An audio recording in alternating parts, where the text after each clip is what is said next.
Hello and welcome back to another review of me, Kevin, from Kevin Grant on Whiskey. This week I've got something a little bit older. I was going through my shelves just to try and see what I still had that I've maybe not done before. And I came across this. I remember buying this maybe 2 years ago in an auction, and it's the Glenturret Peated edition. It piqued my interest a little bit because I've not tried much Glenturret prior to it, and especially Peated Glenturret. It was Peated Highland. And I think a few years ago I didn't really all I knew Isla peat. I never knew Highland peat, Speyside peat, and all these different types in whiskey. So I thought, okay, I'll take a punt on it. I think I picked this up for £25 or £27 at the time in the auction. So I think I've done okay. I've drank some of it, but this is probably the first I've reached for it in well over a year. So I wonder if I fell out of love with it or did better just come along. So I thought, why not review this, see what we can do, kind of go into the history a little bit, because a lot has changed at Glenturret, especially in recent years. So if we go back to 1775, they do claim to be the oldest distillery in Scotland. I think most distilleries do, but I think there's a bit there to kind of say they might be. So started off way back then, and it came forefront. One of the big things was in 1929, ceased production. Everything stopped. Everything got ripped out of the distillery and it got used as warehouses, I think. So everything just got stored there. That was up until 1957. And a guy called James Fairley came in and resurrected everything. He put everything back in 1957 and started making single malt, when single malt wasn't really at the forefront in that time. So to be making single malt and thinking we're going to do it and doing it in a traditional way, he restarted that in 1959, I think, is when the production restarted again. So everything got put back in. And from there, it's changed hands constantly. I think Remy's been in there, a little bit of Grant's. One of the big ones, it was owned by Edrington and William Grant. I think Edrington took 70% of it and Grant's took 30%. So they took over, I think it was 1999, something like 1999, or prior to that is when the takeover happened. So when you look at Edrington as a whole, you look at Macallan, when they had Macallan, this just sat in the shadow. You know, didn't really do much. It never lived up to the expectation. Macallan was just there reaping all the rewards, and then Glenturret was just there. So went for a wee bit of tasting. We'll go back to some more of the history, some more of the years and some things I was able to find out. So this is the Glenturret Peated. It's 43%. This is batch number 3, and the distillery manager at the time was Neil Cameron. It's quite a plain bottle. I wish I did have the new one to kind of show you what it was like, because it's completely different. Since now it's owned by Lalique, and we'll get into that in a minute. Lalique have taken over and are known for decanters and things. So this is Peated. It doesn't tell me much about it on the back, to be honest. I think all the back is really the same on most of their bottles of this era. The thing I was able to find out is it's been less than 60 casks have been used in total for this. It's been half and half of malty barley and peated barley as well. The ppm, I couldn't really find much, but some of the things I was able to see, it could be about 20 ppm, but other people are saying it could be more. But we'll get it on the nose, we'll get it on a palate, we'll give it a try, and we'll see exactly what this does and how it goes down. So first, straight away on the nose, it has that kind of funk, that kind of damp funk that I sometimes get with the Ben Nevis, when that's got that peated Ben Nevis. It's kind of got that little bit of dunnage there. There is a kind of a crisp note to it, like a nice sharp citrusy apple, something like that. It's trying to come through. Very, yeah, I'd say citrus apple, bit of lime, but it's got that kind of dunnage sweetness to it, like it's a sweeter smell. We'll get it on the palate, we'll see how it goes from there. Thanks, everyone.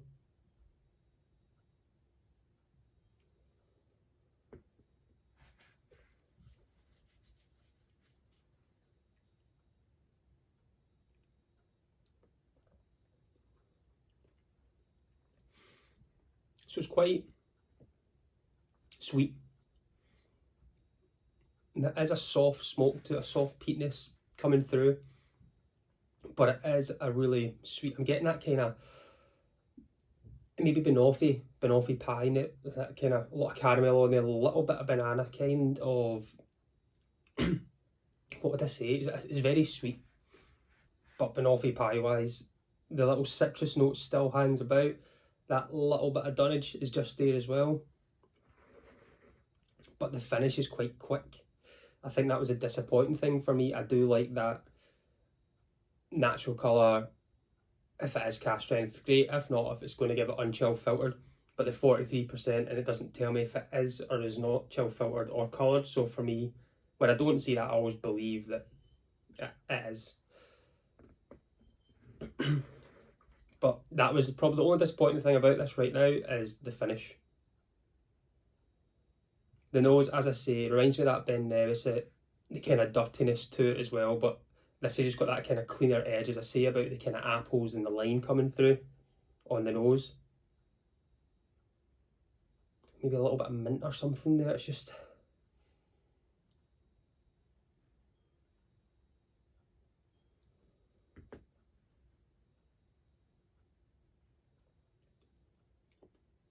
yeah, it's just a sweet little whiff of smoke, nothing aggressive. Just that quick finish. Sweet banoffee pies, still maybe a little bit grated zest on there or something from a lime on top of it. It's a little bit wild in that sense. I don't know, creme brulee style. It's something just toffee banoffee for me. I'm getting with it. But I'll put it to the side for a wee second. We'll get back to what's happened to date. So this came out in 2015. This was part of their core range, which they brought out a peated, a triple wood, a 10-year-old, I think it was, and a sherry. I think that was the 4 that came out in 2015. Is the core range. And then we go fast forward again to 2019. Lalique come in and they take over. So Lalique now own Glenturret, and they're known for the bottles, everything they do. They've done a lot with Macallan and things like that. And they've got a new distillery manager in as well. So previously we did have Neil Cameron. I don't think he's there anymore. I did write down who the new one was, and I can't remember where he is. Let me try and find for you. I wrote it somewhere. Bob Delgarno. So Bob Delgarno was under supervision of former Macallan. So he was at Macallan previously and he's been brought in here. So I think Macallan have just went so big and he thought, you know what, let's get something else in here. And they went to Lalique. Lalique's went, yeah, we'll take over. We think we can do something with this. And I think they are. I've tried their 12-year-old, I've tried their triple with the latest stuff, and I really enjoy it. It's bringing out a better ABV. And I think that's one of the good things about it. Yes, the bottle's brilliant, it's good to look at compared to this, which is very plain Jane. You've got the little picture on the inside of the bottle at the back, but it's just, it is what it is. I think this is okay whiskey. It's maybe a little bit complex in the sense that if you put it in front of someone, it smells a dirty whiskey, if that makes sense. But I enjoy it. Do I love it? No. Would I go to a bar? If I seen it at a bar and it was on price for maybe £2.50 or £3 a dram, I'd probably go for it. But I don't think, once this is finished, I won't be going to get another one. I think I would spend my money on something else, which I know has a little bit more quality texture. But in saying that, the latest one, maybe from the Lalique, could be better. So if I maybe get my hands on a peated one from now, it could be different. It'll be good to compare. But it's a good whiskey. It's okay. It's 60 casks. I don't know the makeup, if it's bourbon and sherry. I think it's bourbon primarily, maybe a little sherry finish in it. Non-age statement. I'm going to say it's coloured as well, and filtered. But it's just average, decent whiskey. If you got it for £25 a bottle again, great, go for it. I can see you can still find it online in a lot of places for maybe £40 or so. So if it's something you're looking for a little bit different, maybe go for it. But as I say, it's not going to go, once it's finished, it's not going to go back on my shelf. I'm not going to add any water to it either. I just don't think it will do anything for me personally, just at 43%. think it'll just drag it down a little bit more. So one more thing, next week my video is going to be about my collection.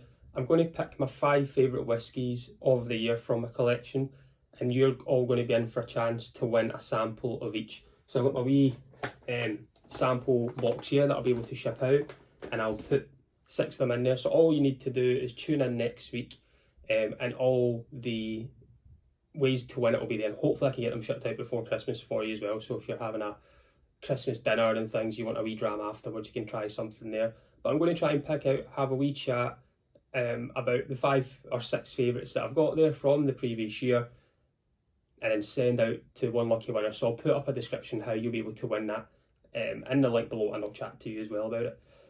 But I'm going to go and sit back. I'm going to go and enjoy my day. I'm off, so hopefully the weather stays okay, and get out there and get some fresh air and things like that. But I'm going to go sit back. I'll finish this again, maybe reconnect with it a little bit more and see how we get on. But as always, I've been Kevin from Kevin Grant on Whiskey. Enjoy me next week. Let's talk whiskey. Slange.